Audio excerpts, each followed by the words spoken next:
Hello. Today I'm talking with John Inge Hervik. We talked about the difference between a coach and a therapist and about hiring his partner to be his boss. I'm Yves from Who's Agile. My pronouns are he and him. Welcome to my channel. You see a lot of agilists around me on this screen. If you want to hear me interviewing, please click that subscribe button because these are the people that I've invited so far. If you think I'm missing people, let me know in the comments. And that like button, well, if you liked today's interview, don't forget to click it. Hello everyone, and hello with me I have John. Is that how should I pronounce your name? Yeah, you can use John, or if you'd like to try the Norwegian one, it's John Inge. John Inge. All right. So that's I've learned again already something. This is why I like to ask these kind of questions because you asked how to pronounce my name off camera, but I like to ask it on camera because that's this is the world we're living in. If people working from different parts of the world, then it's always nice to know how to pronounce names. And talking about different parts of the world, let's show a little bit. I am in Belgium, in Ghent, and I'm going to go to Oslo, or at least Google will go to Oslo to show us a little bit where we are, where you are. Of course, it's not the exact location, that's not the intention, but to give people a little bit the feeling on how remote we're doing this. And at this moment, it's let's say 18 minutes behind 8 o'clock in Belgium in the evening. I was about to say on Monday evening, but it's already Wednesday. On a Wednesday evening. What's the time on your side? Well, it's the same. It's 18 past 8. Exactly, still on because Wednesday. Yeah. and still on Wednesday. So you're not in the future, you're not in the past. We're exact in the same time zone. That's a little bit how it works in Europe, I would say. So yeah, let's so. Jan Inge, before we jump into the questions, could you, what do you want people to know about you? Well, yeah. So I usually start by saying that I now work as an enterprise agile coach. And a lot of time people don't really know what does that mean. So I also present a bit about that.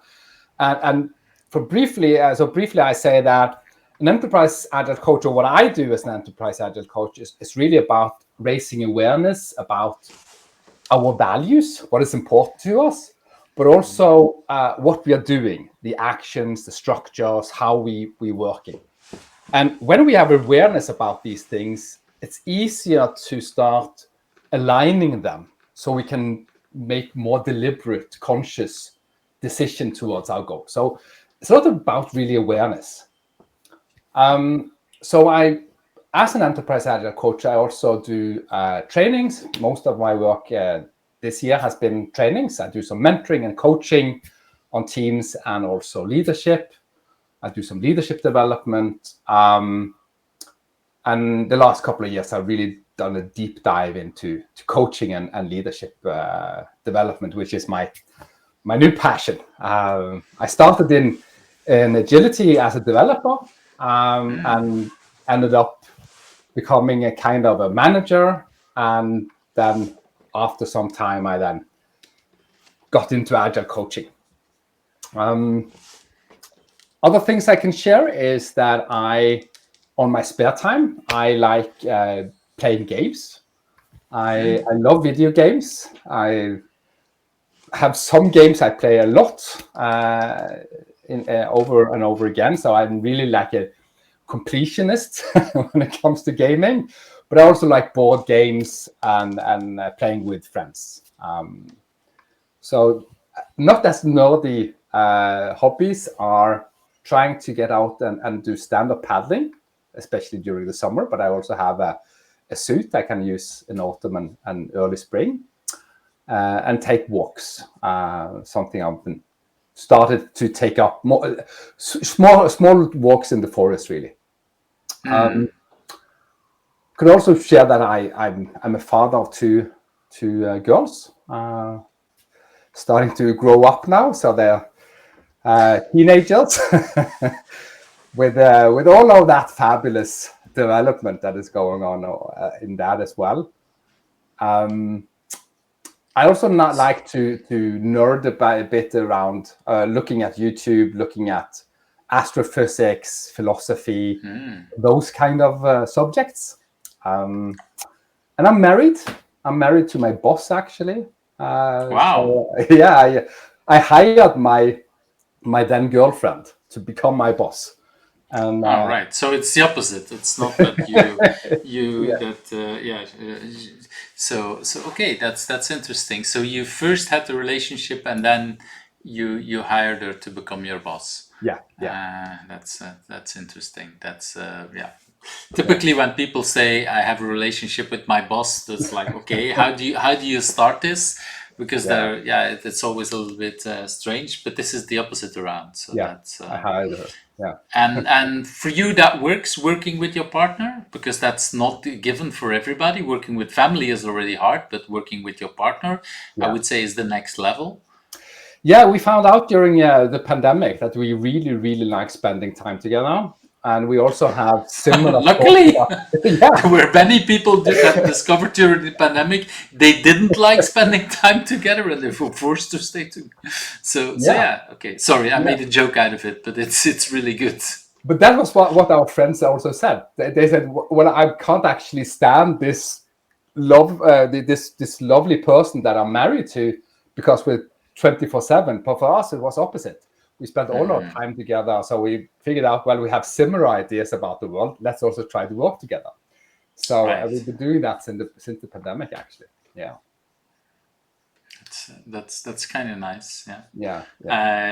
Yeah. I'm about to leave on a holiday for again the first time in 22 years, only with my partner, without our children. So we're going to discover how easy that is for us to be just around ourselves. I have high hopes for it, but yeah, you never know. After 22 years, it will be a new adoption as for us as again. It's but I really like how you say it. Okay, you discover like, okay, this is really working together, being all the time together. Let's see how we can make it even more like that. So that's really kind of nice. And a really a funny thing as well in our wedding. Actually, some people gave us advice that we shouldn't spend all of our time together, just because of this. So, but yeah, it's interesting. Absolutely. Yeah, it's advice I've heard before, I would say, from people like, okay, it really depends a little bit. You can spend a lot of time together and still, how would I say it? Well, that you don't need the other person to be happy, but it's just better when they're around. If it's clinging on to each other, then that might be unhealthy, and that's typically what that advice means, or what people want to say, like, okay, make sure you have a life outside. But of course, if you're really happy working together, why not? That would be really strange to avoid that. So that's it's already a really interesting introduction of yourself and getting to know you. So thanks for sharing. Let's jump into that very first question. What is something that people usually don't know about you, but has influenced you in who you are? Yeah. So one thing that I don't think people generally see in me or understand about me is that I have a people-pleasing tendency. And it's really, really interesting, because I also have quite of an assertive way of being in a lot of situations. So it seems like I don't have that, but it's so I learned this several years ago, that I have this people pleaser in me as well. And then I started noticing how it influenced me in both a big good and a bad way. And especially in coaching and facilitation, that is a good thing, because you have this sensory instrument of sensing around how are people having, so how are people doing, what is happening. So sensing more in the room, but you also might be triggered into taking care of other people's needs, when you should be also more a neutral facilitator, or maybe even over committing or over taking too much responsibility for other people's needs. So it's an interesting personality trait to have, especially when you can start seeing it and working with it. But I think that most people I've shared this with, they are a bit surprised that I have this trait as well, as a people pleaser. Yeah. And when did you discover that? Is that something you discovered like long time ago? Is that recent discovery? How could you say some more about that? Yeah. So the realization was through a test I did in a coaching training several years ago, and then I came back as also a people pleaser. And to me, and did that surprise you?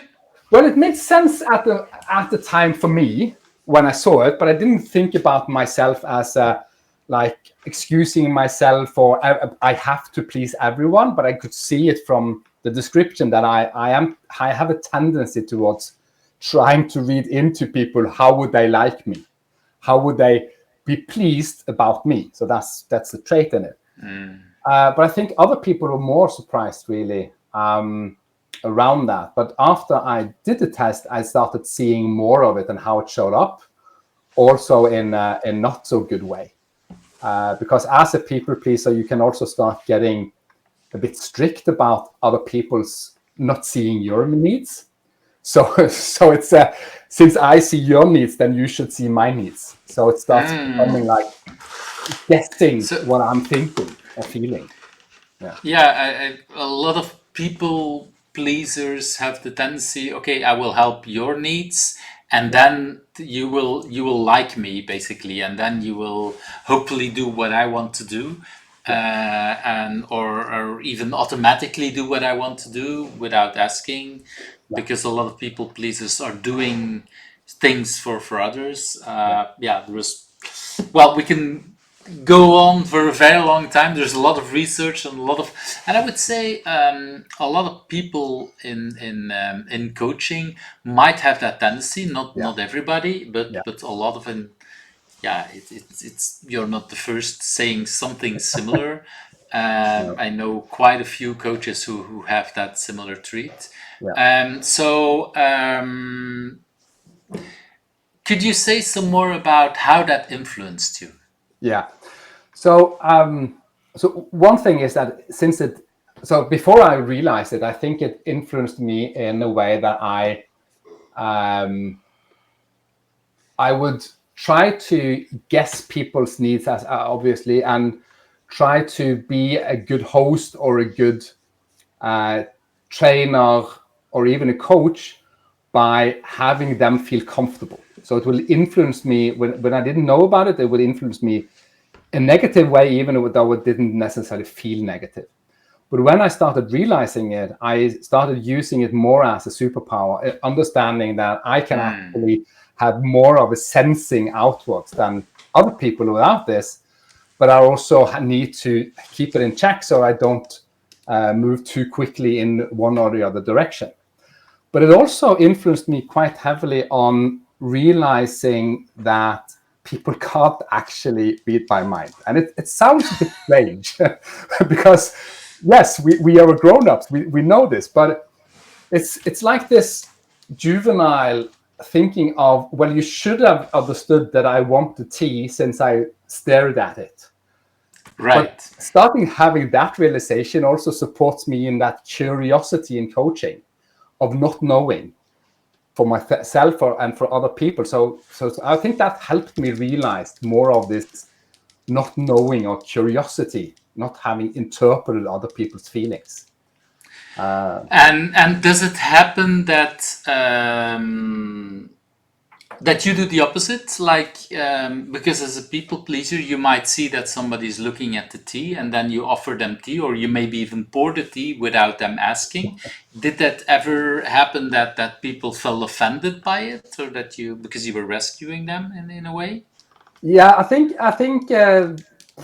probably not as much in physical things, but I do remember a couple of instances at work when I might have over accommodated some people, and they were a bit like taken aback by it, because as you say, you start rescuing them. And that might not be what they would really like, because you're really implying that I should do this for you. You Exactly. cannot do it yourself. So yeah, it's absolutely created some drama and some dynamics that wasn't that helpful. Yeah.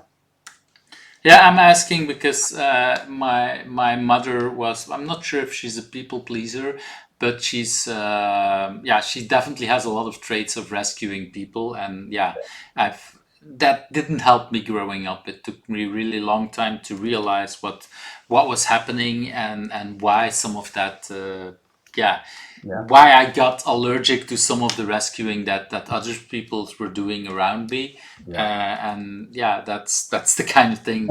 And it didn't help me asking for help when I was younger. Because I didn't see that I needed help, because things were fixed before I knew there was a problem. And I got annoyed, but I didn't realize that some of the help was actually needed. But yeah, it was given to me before I realized I needed help. So I only got the annoyance part. I never got hey, I need help. So I never learned to even ask for help. Yeah. Luckily, I had some coaching, had some other things happening in my life that made me learn it rather quickly. So to get over it, but yeah, I definitely see the dynamic when things happen like that. It's it's interesting how we want to do good things, and at the same time there is a counterpart reaction. That's Yeah, and it's a bit strange as well when you're also seen as an assertive person, because people, I think it's a strange dynamic for some people then. So you probably have annoyed a lot of people by trying to read their minds. Yeah. Yeah, it's and again, if you understand that dynamic, if you know where things are coming for, okay, you might interact with people, you might learn from things, and in that. It's of course also, you talked about your children earlier on. As a parent, it's part of our job to help them at a very young age, because they, well, certainly as babies, they can't say what they need. So we have to try to figure it out and help them. But you talked about teenagers. Well, the moment they become teenagers, they like that a lot less. And so, we have to, what I say sometimes in our coaching, we have to find our inner Elsa to let it go, and let them see when things are going or not going. Because it will help in the short term, but it won't always help in the long term if they don't know how to. And even in the short term, if you help them by rescuing or pleasing too much, it's not even helping in the short term, I think, because then you solve it in a different way than they would like it anyway. Oh, so, and with teenagers, that definitely doesn't work. It doesn't. Exactly. So all right, that's already a very interesting answer to that very first question. Let's jump into that second one. If you had not been doing what you've been doing now, do you have any idea what would have become of you? Yeah, that is an interesting question, because, so for instance, if I stop doing what I do now, so I expect I would have become a manager or leader of some sort. So because it's interesting for me, but also the career path that I've taken, I think that would be the most natural course of trying to go in an organization and support in some way as a leader or as a manager. Also, I think that if I hadn't started with agile coaching, or agile, whatever we called it before coaching, I think I also think that would have been my career path, because I was a developer, a coder. But I started losing a bit touch on it, because I needed to also do some project manager related tasks. So I started to work into that. But if I had done the change early in life, that might actually have changed a lot, because I did take some psychology at the university. So I might have gone that way. actually I said the reason I didn't want to pursue it was that I wanted to more work on potential of people instead of just treating people, because that wasn't for me, I realized. And now I see as a coach, that's really what I'm doing. I'm working on potential instead. So you wait, because you say it casually, but I think it's rather important. So basically, when I kind of hear, maybe I'm wrong, that is, as a psychologist, you treat people when they're broken, and as a coach, you work on the not broken part and enhance that. Is that sure that I should hear, or did you say something else? Yeah, absolutely. One thing is not that it's not just not broken, it's also that it can, if it's not that good, you can develop that potential. If it's really good, you can still develop and stretch that potential, because there's always something that we can develop in. So I've started reading more about Socrates. But so he wasn't, in my view, a coach, but he did still keep that mirror for people, very clear mirror, that how can you improve your life towards what you would like it to be. Really, those were the kind of questions he was talking about. How can we develop as people? One of the questions he asked, I think, was if they thought that having a good character was important. And when they say yes, of course, they say, well, how much time do you spend on building your character? And that's quite a hard mirror, because we all know that we could do something more. So yeah, the coach is really about potential. But the therapist, for me, is even though more and more therapists are working in a person-centric way, similar to the coach, I would say. Now they are more about fixing or integrating what has been difficult in the past.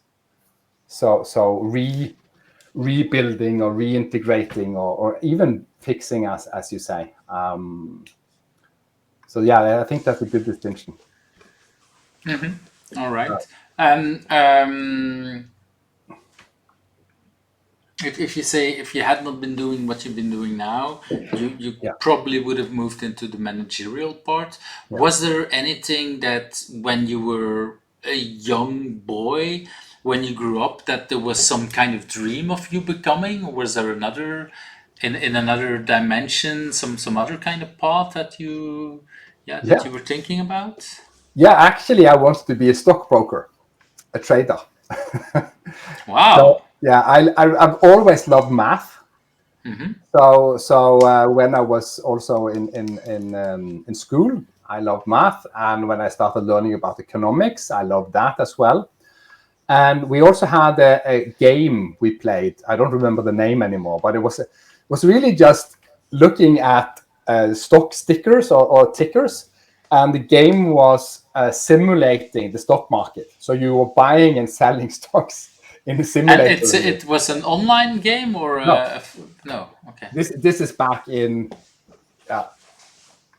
early 90s. That's why I was asking, because well, I don't know your age, but you definitely didn't grow up in 2010. So yeah, there's then it depends a little bit on how things came. And how did you discover that game when you were younger? Is that something that you learned at school? Is that something that your parents, because a game about investing is, I never heard about that when I was younger. So how did you discover that? So I think it was quite by chance, really, because we traded games, and sometimes people had other people they traded games with. And so there was this game a friend of mine had, and we started playing it, and it was really fun. So we started playing it together as well, several of us. And I really got hooked on that for a while. And I was quite insistent on becoming a stockbroker. And later I started also investing in funds, in stock funds, or what you call it. Yeah. Made some money early on. So that really got me determined to start that career path. But when the choice came, it felt like the path of economics wasn't really for me. And might have been because my dad is an engineer, and so the engineering mindset, or the being a realist and doing the hard subjects, that was something that probably I felt expected of me, even though no one said so. But there was some in the culture at home that these economists, they were a different breed than us, engineers, stuff like that. So, but yeah, that could have been my career, a trader. Yeah. And so, when you played that game, did you at that point really think about, how can I go into that as a career, or was that already clear rather early on that that would not be an option? How did it move? How did you move into something else then? I think it was. Yeah, I think I almost went for it, actually. So, but the game was trying to understand what the companies could do, but also looking at the stock prices mostly. So it wasn't really analyzing. But later on, I started getting interested in that. So I think the main reason is just that my father is an engineer, and it felt like the wrong path when the choice was in front of me. So I think I had it as a second choice, actually, going into economics. But engineering, computer science was what I ended up with. Yeah. As So so a bit many like of us, and that. yeah. Yeah. And was there computers already in your home when you grew up? Yeah, they were, actually. So my mother bought a computer in 1985. So that's quite early. And this was an IBM 286 processor. So I was 7. So it was a quite young age.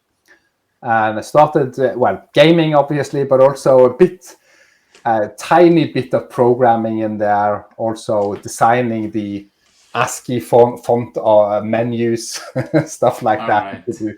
Yeah. Yeah, because the game, I didn't ask at that time, but it was a computer game, right? Yeah. The stockbroker thing. Yeah. Right. So yeah, again, thanks to that game, you discovered something, but maybe the game and the computer was the other part that you liked so much. Yeah. Because I guess, playing a game for investing, I guess you would get rather quick feedback, but in that sense, programming, you change something, you get quick feedback from a computer as well. Is that similar to that experience you had there, Yeah. or am I now seeing stuff that doesn't exist, that is not true? I think that so it wasn't, so programming in those days wasn't that quick of a feedback loop. But it was, but yeah, some quite fast feedback it was, probably, but we didn't do test-driven development or anything like that. And also later, when I started really programming, I started with assembly because I was hooked into the demo scene. I wanted to become a demo programmer, creating these different demos that we had in those days with music and visual art. So assembly coding was what we did, and that took ages to get any feedback on, really. Because I was thinking, when you compile, you get quickly feedback, but in assembler, that it took ages to just write a couple of things, and you get very quick feedback that it totally doesn't work. But from that to understanding what's really is the thing to do is a lot harder, that I would say. Absolutely. So that's again another kind of thing. It's. But that's a little bit on how we discover stuff, like playing with the computer, thinking this, okay, going to that. Yeah. So then you moved into computers. So that's again a totally different path, and then you ended up where you are now here. Let's move to that next question. What do you consider your biggest challenge, and why is it a good thing for you? Yeah. So At least, well, at least the biggest challenge, of course, that you want to share openly on the internet, because yes. I always have people that tell me afterwards, like, yeah, I had another thing, but yeah, I didn't want to say that on camera. So that's perfectly fine as well, of Yeah, course. yeah. I think what I'll go for is the challenge of good enough. That is absolutely a challenge. So I can end up with over preparing for something. And I realized when I started realizing that it is a challenge, I thought, well, I'll just stop over preparing then. But then you get uncertain, and then it's like, okay, so I'm over preparing, but am I now under preparing? Is it not enough? So you get a bit blind to what is a good level of preparing, or what is actually good enough. So that's been a challenge, I think, for me, but also for people around me, because it also extends to close family, sometimes to friends or colleagues, that I'm expecting that we do this standard, and it might be higher than it should have been or could have been, with good enough, really. Yeah, and I noticed that with a lot of people, when they say, okay, I want to prepare less, that even then their standard is even higher than most other people. And Yeah, for them, it's already really hard to do this level of less. yeah, yeah. Is that the same for you? Yeah, but yeah, and I think yeah, from my perspective, I might be a bias there, but from my perspective, I think I'm not that bad at tuning a bit down, but I get uncertain. So then I need to get some feedback. Is it enough, or is it not enough? So I get feedback, for instance, from my wife and boss, and also from other colleagues to see, is it okay? And usually, as you say, that means already that I have done enough, at least, and sometimes even too much already when I ask for that feedback. So other times I've also thought that, okay, now I won't over prepare, so I just do a little, and then after the fact I realize, well, I've actually done way too little now. And again, I'm unsure if is that just my feeling or was the performance bad. So it's kind of it's harder to see, I feel. Yeah. Yeah, I can definitely relate, and I know many people. Well, I know some people who really are struggling with that, and also dealing helping them is kind of hard, because yeah, I have a person that I know will always put the bar really high, Yeah. and at some point that didn't happen, and I went into a conversation with that person, like, okay, what's happening? Is this because, yeah, because there was no communication around it, and I didn't really understand. And when that then we finally went into that conversation, that person told me, like, but Eve, I'm finally trying to put that bar lower, and now you're questioning me. And I was like, no, I'm trying to understand. I'm not saying you have to put that bar higher, but I just realized that the result was not at the level that I know you would be happy with, Yeah. and you kind of brushed it off. So, and I knew it was already better than what I was expecting and what other people were expecting, but I just knew that something was off. But then having that conversation, I realized, like, okay, this person is really not talking about Yeah. this because they don't feel comfortable about it, but they're learning and they're growing to let go Yeah. and trying to see. And indeed, that me and other people around were completely happy with the result. But I was kind of surprised, and in the end I was happy, because I knew that person didn't go into overdrive, and then would be, because that's a person that was risking to go into burnout and everything around that. So that, yeah, it was good, but it was surprising for me as someone who's not a coach of that person, but Yeah. just, yeah, knowing that person well enough, I was kind of like, okay, what's happening here?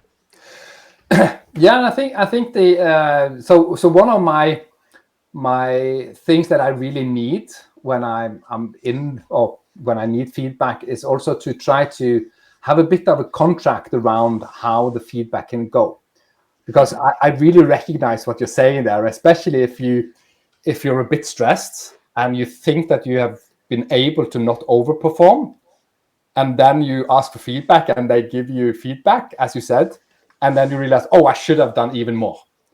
So there is for myself, I try to contract so I'm prepared, but also so I prepare them the feedback.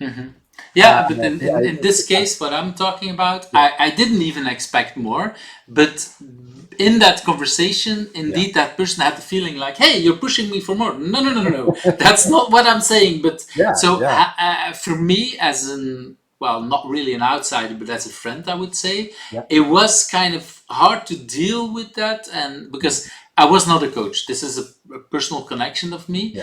I'm trying to avoid to say the name and everything because I want to stay for the privacy, of course. But it was really a hard, I don't know, work and trying to support that person without coaching, because like I said, there is no coaching relationship and I don't want to do that with a friend.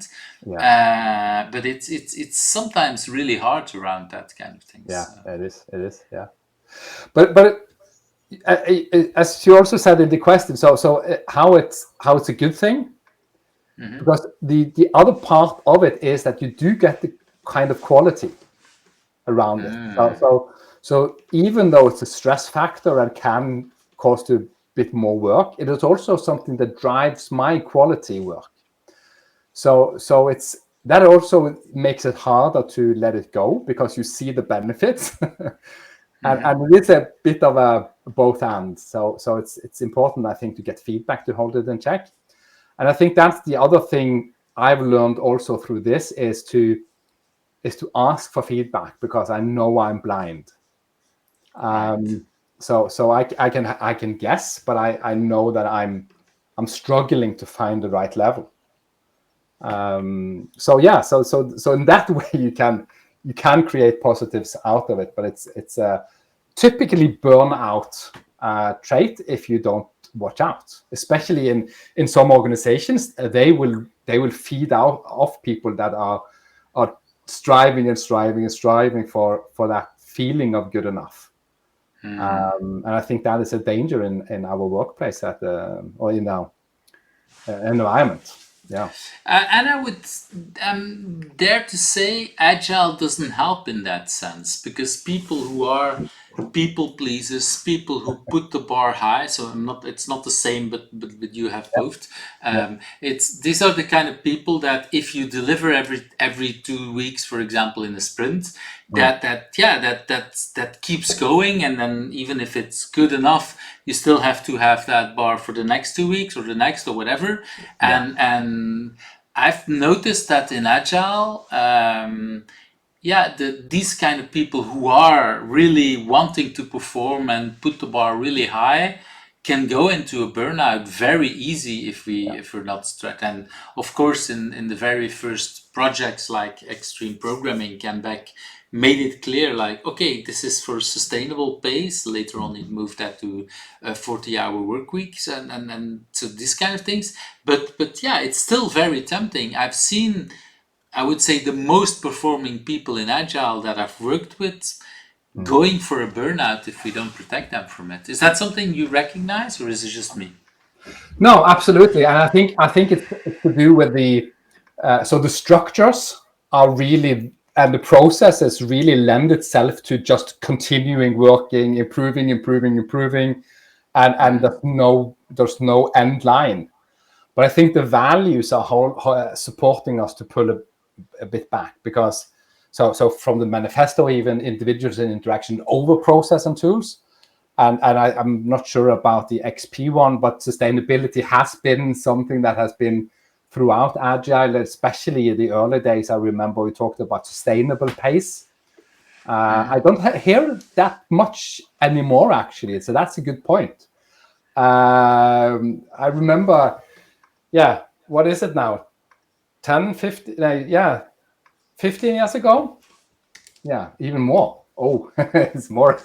Yeah, so let's say when Agile was young, when I started, I think was in 2007, I think, or 6. But we talked a lot about sustainable pace.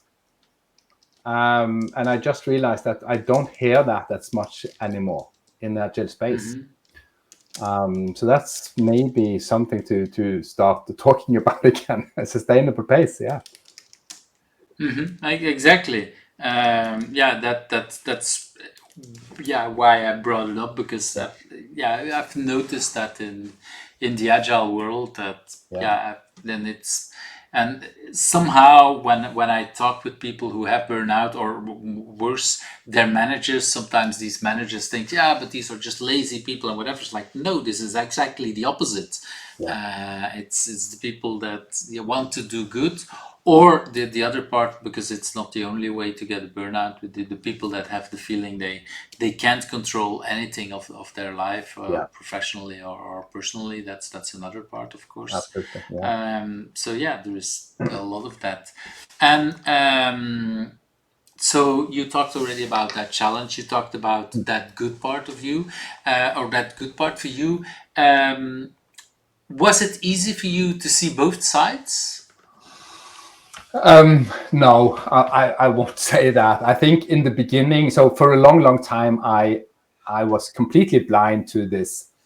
And I think that the way it made sense to me was that I didn't have high standards, really. It was just that people had so low. So I really in contempt and looking down at other people. So some people had high standards as well, and I can connect with them. But at that time, before I realized it, I think it was more like, oh, they're probably lazy, or they're trying to get away with their stuff. So this is before my coaching days and realizing this unconditional positive regard as well.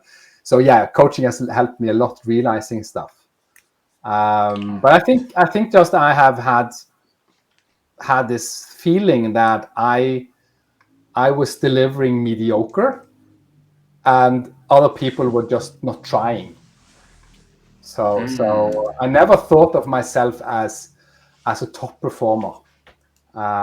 Even at times when I've probably been a kind of top performer, I think it was more like feeling that I barely made the cut. And is that something that you had just in your professional life? Was that something you've seen as a child as well? How do you, if you care to share this? Huh? Yeah, absolutely. So I think that as a child, I did well at school, but never the best. But when starting playing volleyball, I played volleyball quite seriously for some years, and I was again among my best at my team. I was taking it out for the regional team, and in the regional team, I was definitely not one of the best. So I was struggling to keep up. And so I think there's been several, and also in the early days of my programming and coding, I was not one of the best in that area as well. So I was thinking about myself as someone who needs to catch up, I think, even though I got some performance. So that might have influenced how I saw myself. And also maybe kept myself more blind to it, really, for a long time. So it was through coaching and also developing and reading, and probably what I really started working on it was when I started reading on transaction analysis. Because that is a model that I really started understanding how I work and how I relate to the world. So it was might have been similar things, or things that have led to it from young adulthood or when I was a teenager as well. Yeah, and I can. Yeah, well, it's very easy when whatever we do to find people who are better as us. I mean, if you do a sport, well, there's people who play at a higher league. There's people who play. There was someone here in the podcast who played on the Olympics for volleyball. So the bar can be higher and higher and higher if you want. So that's it's very easy, and And I think, well, sports particular is always about performing, because you're only as good as your last match, your last competition, and it's very easy when you don't pay attention that the next one will be worse. And even if you do good, well, the next week or whatever, there is another moment that you have to perform again. So Yeah. that's Yeah. Yeah, and I've heard somewhere that we have a tendency to compare upwards, like that. So yeah, you might reach another level, but then you start comparing at a different level again. So it's I definitely recognize that. So the moment that you reach a level, it's like, okay, this is like just in a game. If you go to a level in the game, well, then you're at that level, and okay, yeah, that's this is where you compare yourself. You're not going back to the previous one, or if you have to come back at some point, you want to reach again that yeah, higher level and everything there. So yeah, yeah, it's definitely at this kind of levels, the way we compare ourselves, we always compare up. yeah, Yeah, that is, I've never heard that phrase, but I immediately recognize what you're saying with that kind yeah, of thing. yeah. So that's, and so is that was there a part in your life where, like you say, you talked a little bit already about coaching, where there what's a way how you dealt with that? How do you So earlier, I think just spending more time working, or even, another strategy with this is that you might also don't do stuff. So if you realize that, oh, this bar is too high for me, I won't do it. Won't even try. So that's a different strategy that and also. if you then don't succeed because you didn't try, it's like, you see, I did. Yeah. Yes. So, but yeah, mostly I think I just threw more hours on it, especially at Right. work. If I couldn't understand something or didn't get something, I was just throwing hours on it. And again, it's a risk of burnout. So Yeah. yeah, it's I think I did that mostly, and also criticized others' work more than necessary to keep a bit afloat, probably emotionally. So I was probably quite annoying as a coder, I think, because of this trait. Not always annoying, but more probably, yeah. Well, we should ask the people around you to see Yes. that. But yeah, I recognize that. What you say, that is that. People that have that tendency want indeed to go for that next level, and then indeed demand that from everybody around that as well, Yeah. without always realizing that that is what's happening. Yeah. Yeah. Let's move to that next question. It might be related a little bit, because these kind of things to become better and everything, it's kind of a drive, it's a passion. Do you Yeah. know where that drive, that passion is coming from?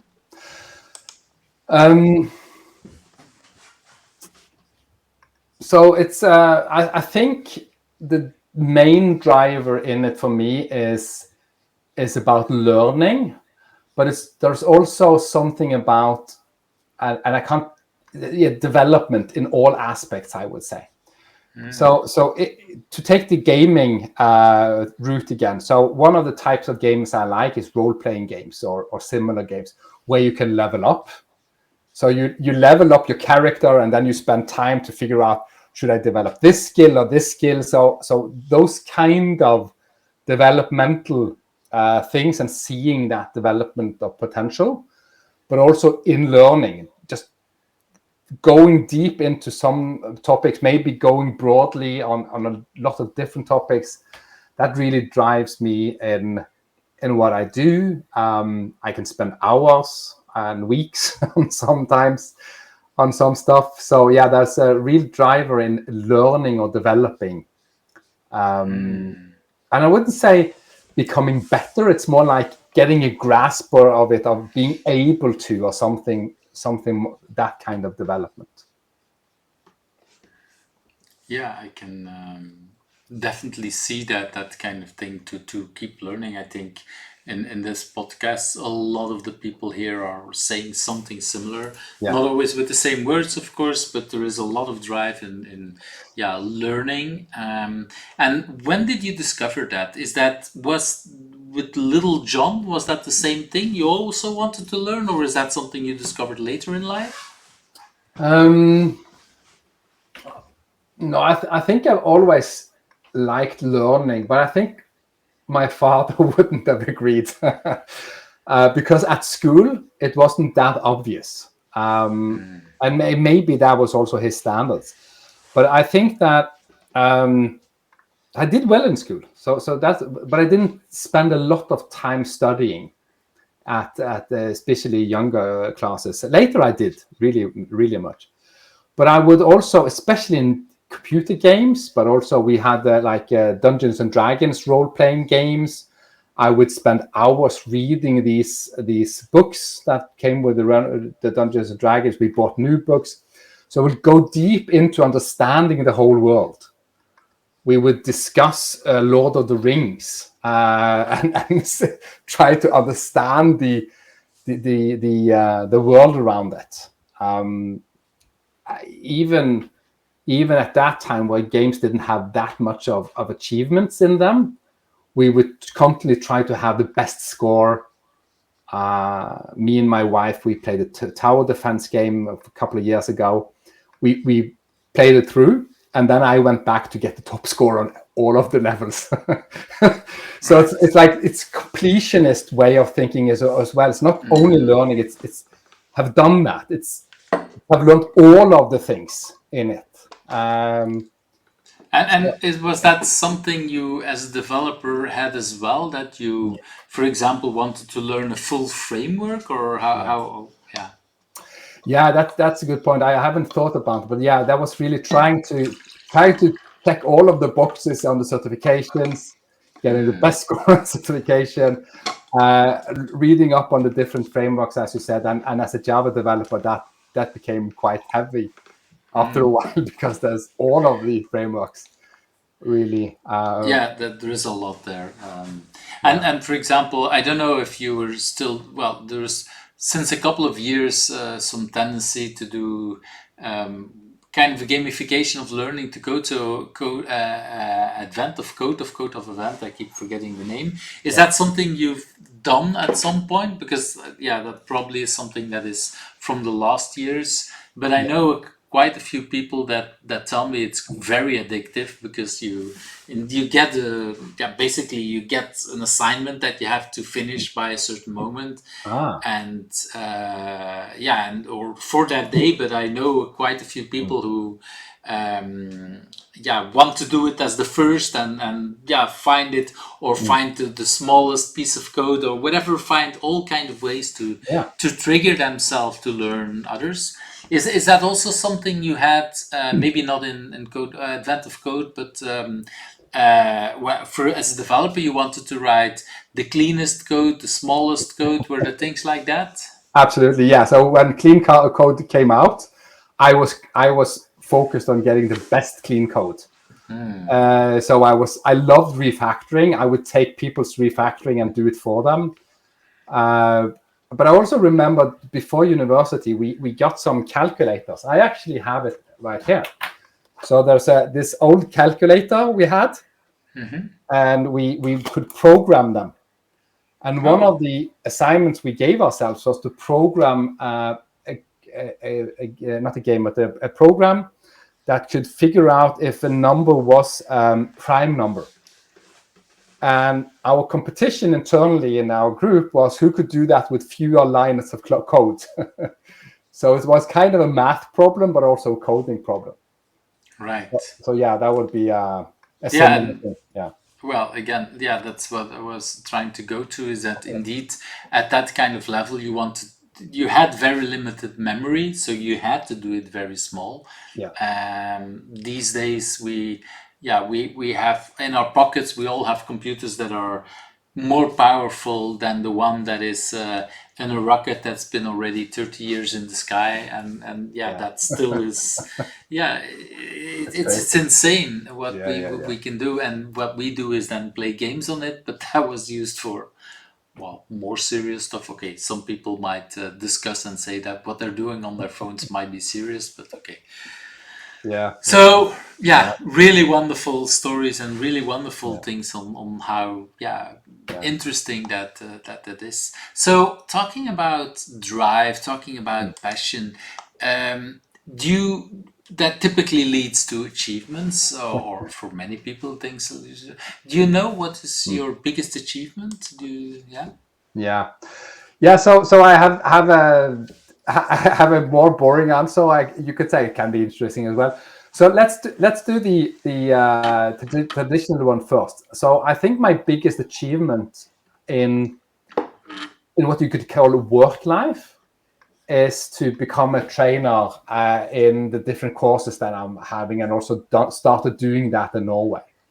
So I went into it just so that I could learn more, but also to get a bit of a name for myself so I could get more work. But then it ended up being so yeah, people will now recognize me, and also tell me that other people will recognize me. So I'm feeling like I've done something with encouraging coaching and agility from the mindset in Norway.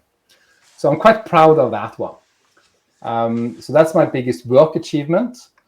But my biggest achievement is probably I couldn't have done this work achievement without that. And that is my work on myself, the transformation I did on myself, especially. So I'd started when I got my kids, but especially around starting to work on coaching, realizing now after time spent that is also an effort. And I think that it's given me and the people around me and my work as well. It's giving it a bigger impact. So it feels a bit boring answer, you could say. It's saying that my achievement is my own transformation, but I think that it's my bigger impact in the world as well, and it's a hard thing. Yeah, I would. Yeah, I wouldn't say it's well, maybe others, but I wouldn't definitely not say it as a small achievement, because I know so many people who don't want to work on themselves, and it's like, oh, Yeah, this is the way I am. No, yeah, you can always change, but yes, it is hard work. yeah, And some people around you, and that's the other part, if you're changing and you're working on yourself, there's a lot of people around you that don't like you to change, because they like you to stay the same, because otherwise you're giving them a mirror, and there's all kind yeah. of reasons for not changing. That's true. So yeah, if you're able to do that. But do you know, yeah, you said already a little bit when your children were born, but what really triggered you to work on yourself? Was it just seeing that little baby and then saying like, oh, maybe I should be a better dad or whatever? What was that trigger? I think the first trigger was when I was back in university. I didn't realize the big thing then, so it took quite a while after that as well. But I had a kind of a breakdown when I was at university, and I also then that's why I started studying psychology, to understand myself, what is going on there around there. So it was like doctor treat yourself. But I think that started the idea that I started looking at myself in a different light. That I had maybe it was starting to realize I had a choice of how to be. I'm not just I it's not just that I am. I can also choose. But later in life, actually, when I was coding, another breakthrough that was quite surprising for me was going from this expert knowing best, and still everyone was against me. So in the team I worked at that point, no one would listen. I was so frustrated. I would complain to my friends, to my family. No one would listen, and they would. My friends, colleagues would say, "You are right," but still no one would listen. And out of frustration, I actually turned it around and said, from now on, no one in this team will know my ideas and what I would like to have happen. I'm just supporting them instead. I'll support them, or I'll ask questions. That's the only thing I'll do. So no one would give me credit anymore. So I'm not trying for credit. I'm not accepting credit. And it changed the whole dynamic in the team. So I realized in that situation in that year, I didn't realize what I've done really. For me, it was more like seeing myself as a master of manipulation in that situation. But what I realized later was that was a kind of a transformation and choice to become a team player to support instead of being the expert to not lead but to direct and to push. So I think starting to see the choices started my path. And when I got my kids, I think that really drove me on to say, well, I need to be the best version of me if I'm supporting them. And that was kind of a tough thing as well, because there were several things I didn't like when I saw myself in the mirror as well as a father early on. So yeah, it was, I think, but if I hadn't done the other things first, so I knew that I had a choice, it might have been really hard to realize it until much later, I think. But yeah, a lot of my work started in depth and really depth when I got my first daughter. Yeah, I can definitely see that this kind of triggers, and of course, when they're young, that's one thing. But the older they get, you talked again, teenagers, they're a very good mirror to show you the things. They typically do the things we don't like about ourselves, and it's so much in our face. Yeah. And we can't really be mad at them because we know we kind of taught them by doing it. So that that's another way of getting feedback, of course. I just came back from a road trip with my eldest because she's done with part of school now. So we did a road trip, and she's trying to drive as well. But we had a lot of different talks in that in the car. And one thing that she mirrored back to me that I really was surprised about was, well, Dad, you do quite a lot of mansplaining. I was like, but I don't do that. I was really like surprised. And then I realized I'm actually mansplaining that I don't mansplain. Exactly. I was about to say that sounds like, all right. Yeah. Yeah, definitely. That's definitely the good kind of feedback to get from a teenager that is really seeing that. And yeah, that's and I like you casually mentioned it, but teaching, I've taught 2 of my 3 children now how to drive, and basically that's a lot of time that the 2 of you are in the car, and so yeah, you don't always, well, of course in the beginning you're a lot paying attention to the driving, but after a moment, like, that they can drive, and then it's just a lot of kilometers to do, and then there's a lot of time and they can't escape. So yes, you can talk, which is not a moment that is possible at many other moments. And they usually, well, what I've noticed is that they find it okay because they don't want to talk about the driving. It's kind of distracting as well. So it's for both parties rather nice. So I recognize that this is a perfect. Everybody that has teenagers that are needing to learn to drive. I know at least in Belgium, it's one of the ways how to learn to drive, and that I'm really happy with that. Not just for the money, because it's of course a lot cheaper than hiring or letting go, but just for that experience, it's worth it, and it's I think in Norway it's 2 years you can drive before you can start at 16, and then you can take your license at 18.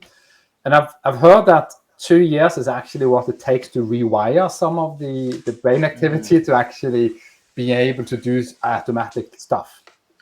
So that might also be some sense behind it. But yeah, I think it's a good thing, but also, as you say, it can be a good place where we can have discussions or talks, grown up to teenager. Yeah, that's it. Right, in Belgium, it's I don't think it's 2 years. I think it's minimum 9 months, up to 2 years. But yeah, definitely you just need a lot of kilometers just a lot of practices until it becomes a habit.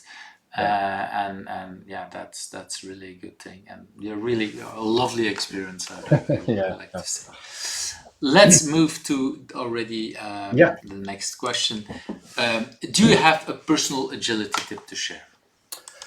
Yes, I have. I have almost like a double one. It's a similar one, but it's two variants of it. And the first one is doing reflection on values and what your effort is. So this is what I'm also talking about when I'm talking about what is an enterprise agile coach for me, or what I do. It's really about sitting down, reflecting on what am I doing, and what values is that work telling me that I have. So I have an exercise, for instance, that I offer to leadership to just go to their calendar last week, go through it and see what kind of meetings did you attend, what did you not attend, what work did you do, just to see then also list out what are these things telling you about your values. I'm still here. I don't know what's happening, or I do know what's happening with the camera. I'm trying to solve it right now. Yeah, no but worries. yeah, keep going. Yeah. So you're having that reflection on either one way, what does my action tell me about my values, but also the other way around, saying, okay, I would like to reflect on this value. What am I actually doing towards that in the moment? So it clarifies priority, it clarifies maybe the process around stuff. So, and this is also very common in agility. And I think, well, actually, it's common, but it's also forgotten a lot. So people with processes, as we talked about, they would do the processes and they forget about why are we doing the processes as we're doing, what the values we are trying to achieve. So that is one I do for myself. I spent quite a lot of time when I started becoming agile or moving into the agile space, just remembering the values and seeing how does it show up in my life, in work life first and then personal life. The other part of the tip is this thing of visualizing or making explicit. What are we trying to achieve together? And how would we like to be when we do that? Right. So that is very typically in team, but also organizational. But you can also do that conversationally. And actually, we did a bit of that before we started, because we had a short discussion. So do you need something before? Any questions? How should we do this? And this is just like bringing it into the regular situations that we have. If people ask me for help, I can say, yeah, I can help you. I can offer you this and this. What would you like me to do other than that? Or we can have that contracting around it. So it's from coaching as well, you could say. But yeah, I just find it really clarifying, both for how to be, but also what are we trying to achieve. Because if we have completely different ideas of what our time together should be, well, we're going to optimize for different things. Exactly. Yeah. That is really an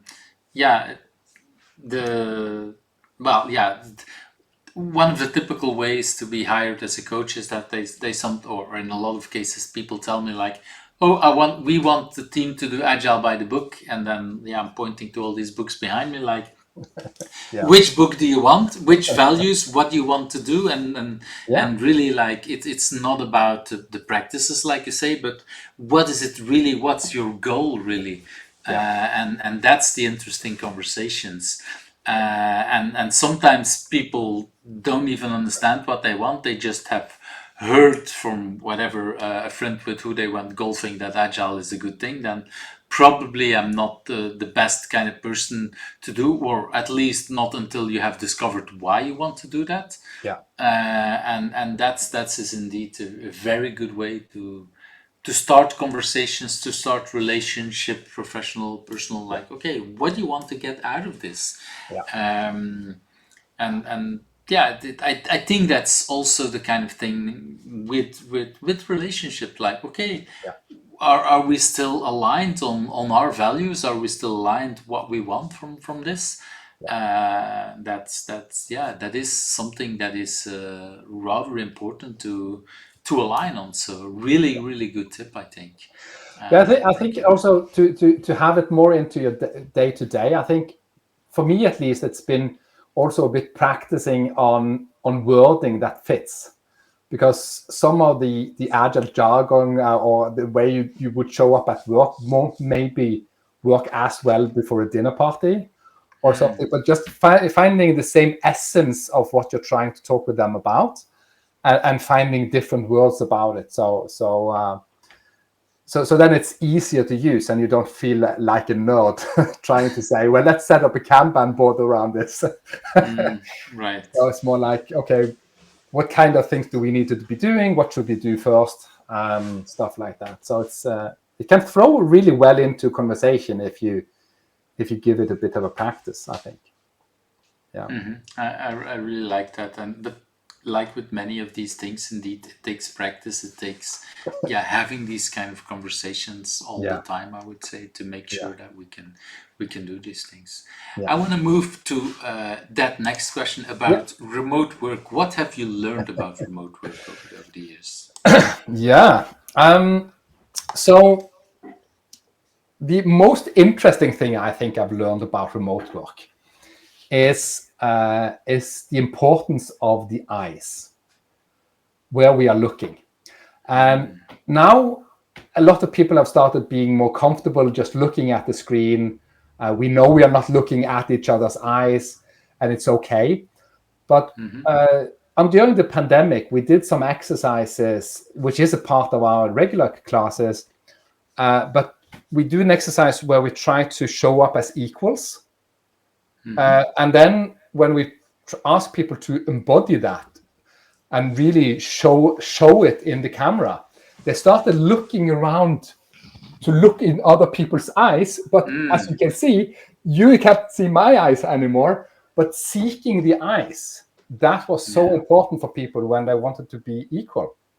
So that is my most interesting find, I would say, on remote work, that we need to remember that it is different, and we can also try to mitigate that in different ways, or just recognize it even. So that's the most interesting thing I've found. Other than that, it's so there's a lot of facilitation that is possible both in physical and in remote, I think, which is similar, but the geography, the thing of spatial feeling of things in a room, that is harder, obviously, online. But using, and you probably heard about this trick before, but using stickies to move around on a mural, for instance, to show out where am I, or if you're using constellations work or stuff like that, just having something they can move, so they feel a bit part of the space you're working in. I also find quite powerful, because if we're just sitting passively, it's a different feel to it, and then if we're moving something. I also heard people that, especially during the pandemic, that they said like, okay, this is a meeting, could be retro or something else, and we'll look for a team. So everybody then takes a background picture with trees because we're in the forest, and next week we're at the sea or whatever, so that we have a joint context. That it's I personally, I like more to see the real life of people, less the virtual backgrounds, because I've been in meetings where everybody had the same virtual background, and that kind of feels kind of strange, especially if it's a corporate one.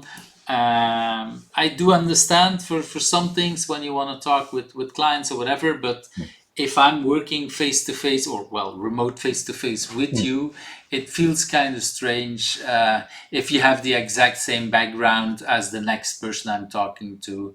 And even more if it's 30 people on the screen, I also see the same logo like 30 times. I find it very, very strange. But it brings again some kind of identity, like you say. And the funny thing about people like me who have less hair, some of the backgrounds also then cuts off some of your head, so you lose some of your face even. Yeah, I've seen that. I do have the feeling that some of the tooling has definitely become a lot better in the last couple of 5 years, let's say. But yeah, the virtual things are not. Same thing with glasses. They sometimes reflect other things. The green that I now have behind that would work bad with virtual backgrounds again, because they would fill in this part and not other parts. Definitely recognize some of these things. So that's definitely something to recognize. Let's move to that next question about what's a book that you have read? What's a book that you want to bring on here? Yeah, and the book I've chosen is a book called An Everyone Culture. I think that's the one. Am I correct? That is correct. Yeah, and it's written why should people read it? Yeah, well, it's several reasons for it, really. So one reason is it's really good way of starting to understand adult development, I think, in an organizational context. It's written by Robert Keegan and Lisa Leahy, who are developmental psychologists. Quite good and quite written a lot on other topics as well. So if you like the idea from the Reinventing Organizations, where he describes teal organizations and stuff like that, this is a similar. I sometimes call it a sequel. Because it goes into different organizations to show what is necessary to create such an environment that you both have the stretch, you have the psychological safety, you have practices to also support each other to grow and constantly grow. So the book both gives you an idea of what does it mean to develop cognitively. How does that help organizations and leadership, or even everyone in the organization, I would say? And how is it possible? How does it look like and feel like? Because it's quite a different way of organizing and working than in what you could say in a traditional, even in an agile culture. So I wrote an article a couple of years ago comparing agile culture with deliberate developmental organizations, which they call it the DDO, or deliberate developmental. And my claim is that the DDO is more advanced, you could say, or further along the developmental path than agility usually is when we talk about agility. So the concepts are deeper, it's more profound, really. And it's even if you just read the first couple of chapters to just see what are the benefits, it's really striking, because you can even start using that as a mirror back to the organizations. Because one of the things they write about is that in organizations with this total transparency, radical collaboration, and stuff like that, you see much less politics, even none kind of politics. People, instead of spending energy and time on doing the second job of pretending, they can start using that energy to collaborate and to drive forward. Right. And in addition, so that is the time saved and energy saved. And when you start developing people, they are able to hold more complexity in their own environment. So it's a fantastic book. I think. So I've shared some stories with people during my trainings, and people get a bit put off by some of the practices because it sounds so radical. But if you're in a truly safe space where people really would like you to, so they have good intentions with the feedback, I think it's both safe and it will be invigorating. So for instance, they have in one example, they have an app they call a baseball card.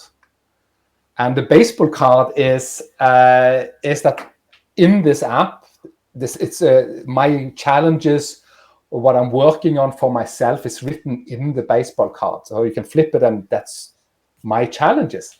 And one of the examples was a project manager, I think, and his challenge was that he didn't deliver what he promised. So he would make promises, but he wouldn't hold them.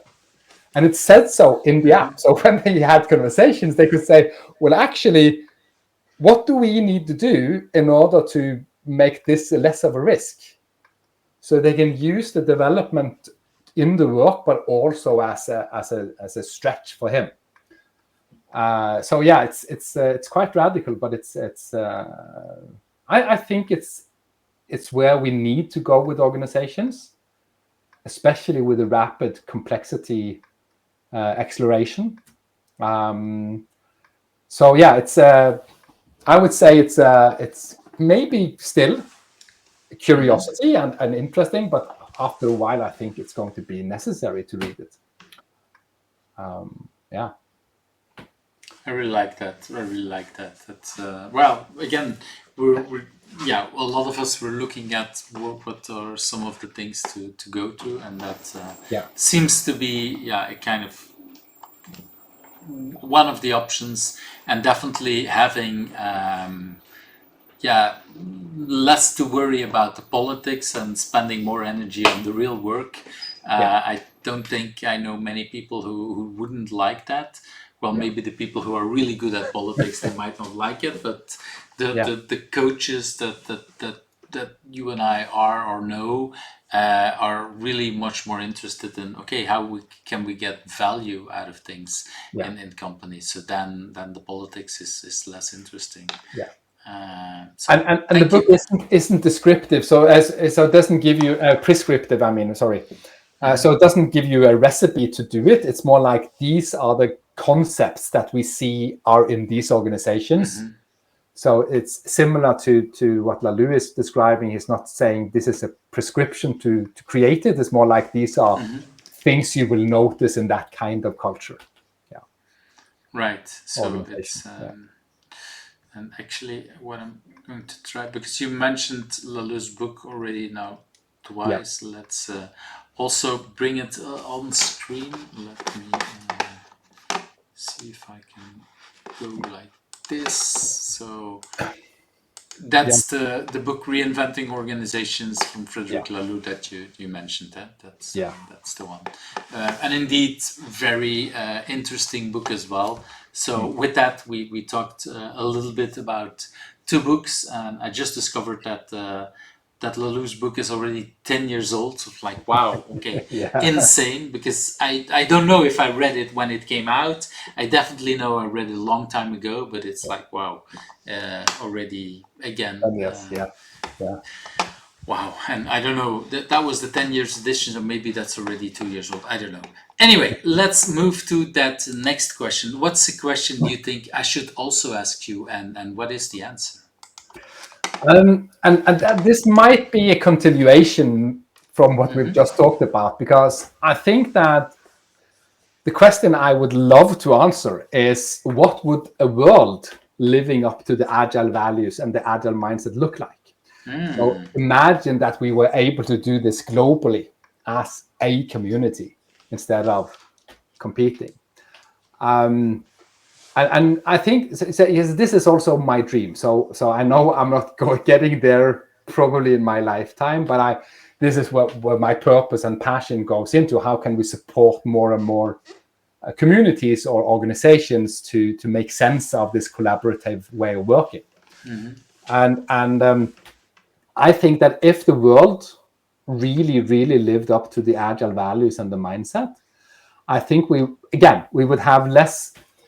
Well, we might not have less politics as in the name, but the politics, I think, would be more about what values do we need to enhance? Which values have we overused at the moment? What principles would be more helpful for us, instead of finding budgets and rules and laws to keep people in place? In a way, the politics would be much more indeed value driven, and talking about what could it bring as than just like who's in charge, or what are the bureaucracies, or what are the rules that we want to do. Yeah, I think that again, you need transparency to be able to hold that. So radical transparency, but I also think accountability on two different levels would be needed. So what we see in organizations is that an individual will be accountable within the team, but the team is accountable for the organization. So similarly in global, it would be like, as an individual, you're accountable to your local context, but as a community, you are accountable to other communities. So I think that is a way of actually distributing the accountability in a good way with needed transparency, obviously. And I think we would get more volunteer work done. I think we will get quicker to equality, because soon as we hold each other accountable and things are transparent, it's not about what can I do within the legislation. It's more about what can I actually contribute with. And I do think people have that drive. But when we set up the legal our laws to, well, you're allowed to do whatever you can do within these boundaries, well, then people optimize for that as well.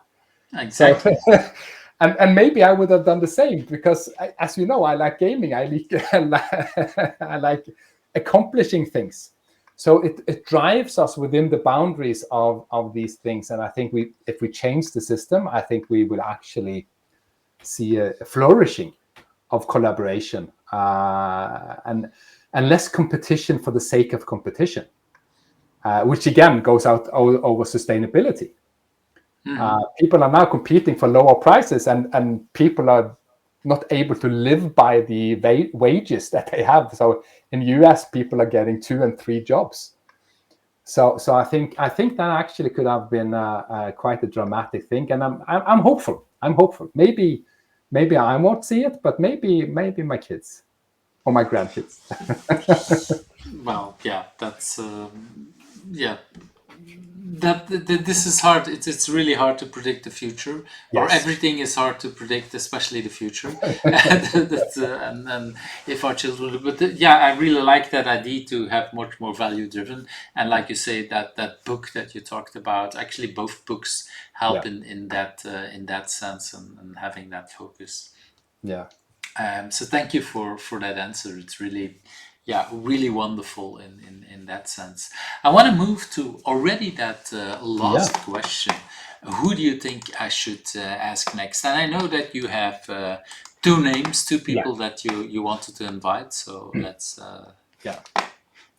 So the first one is Simon Powers. So that's Simon. That's Simon. Yeah, absolutely, in facilitation. So Simon is the one who really introduced me to coaching in the agile coaching, but he created a tangible agile mindset. So you can actually go read it. It's not more just like, oh, it's an agile mindset. He actually has defined it so that we can make sense of what do we mean by it.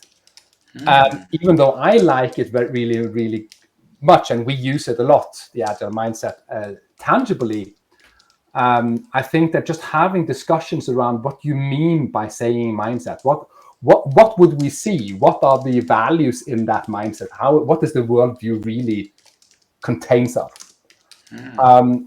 And he also created the Agile Onion, which is also quite popular. I think most of us have seen.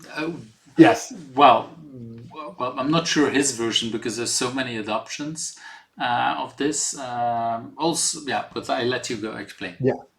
But one of the stronger points I use a lot is that it's both and. So it's the mindsets, the values, but it's also the practices. So it's not either or, it's both and. And I use it as a reflection tool as well. So again, what are the practices we are trying to do, and what are the values they are connected with? So reminding ourselves of that. And he's also really good at pulling things into the agile space, I think. So I've taught a lot. I've learned a lot from the different things that he dabbles with, and he's writing quite a lot. So I think he would be a good addition to recommend for this. Definitely looking forward to talk with him. And who was the next person? You had a second person. So that is Antoinette Cortese. And I think that's her. Yes, that's the lovely woman. Yeah, she has been my mentor during the pandemic. I was so lucky to work with her because she lives in South Africa and I live in Oslo. Right. So, but we did a lot of work together, and she trained me well, I think, and she introduced me to the adult development concepts, and I learned a lot about how to view it and how to use it, how to see myself in it, but also into mentoring me on being better facilitator and a coach and a trader, obviously. She's been working a lot all over the world as well. I think she has a lot of different collaborations around. Yeah, she's been a tremendous mentor for me and also for other people I know, and based in South Africa. Yeah. All right. Indeed, she's based in South Africa, whereas, and many of this, I don't know the exact number, but I've been talking with lots of people in South Africa. They have a very, I don't know the right word, but vibrant, that's the word I was looking for, community. So really nice, and I was looking forward. Was on my list for quite a while. There's actually two people with the last name. I have no idea if both ladies are both from Cape Town, so I have no idea if they're family. And I keep missing but they were both already on my invitee list. So I'm really happy that you invited her. John Inge, this has been a wonderful conversation. I really want to thank you. But before I do that, I want to ask you what is a good way for people to reach out to you? Well, I think LinkedIn is very easy for most people. That's the correct. That's the link, I think. Yeah, and my wife told me that I have an open profile, so that means people can message me. So that's easy as well. But also our webpage, distilled.no, I think is a good one. But LinkedIn is probably the easiest accessible for people if they don't remember Distilled. But yeah, it's. I will add the link to the website as well in the show notes. I didn't prepare it here, but I can definitely add that one as well to the show notes. It's been a wonderful conversation. It's close to 10 o'clock in the evening, so it's already been. But it's always nice to have these kind of conversations, and I noticed that. Yeah, although I'm a night person, this is still giving me lots of energy. I already know that I won't be able to sleep in at least more than an hour because I get so much energy out of conversations like this one. And again, it was everything I was hoping for. So thank you very much for your time. And thank you for having me. It's a bit strange because I feel I know you a bit already because I've watched the videos, but it was really nice having this conversation and. Yeah, you mentioned it before. It might feel like just a conversation over a drink or coffee, but yeah, it's absolutely been a wonderful experience. So thank you again for having me. Yeah. Well, that's for me. It's well. We talked. I also have like I said, teenager, or actually, all three will be off going studying next year. The youngest one also.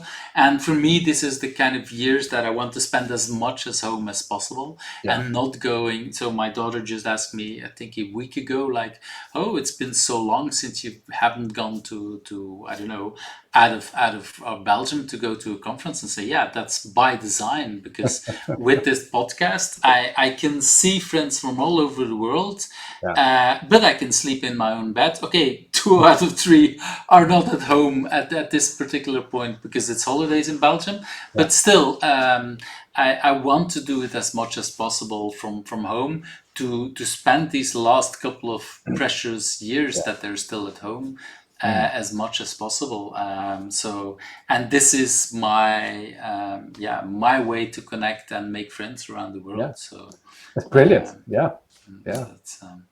And it's it has cameras, so it's not just for me. Other people can join, but for me, even if it would be just for me, I'm already really happy.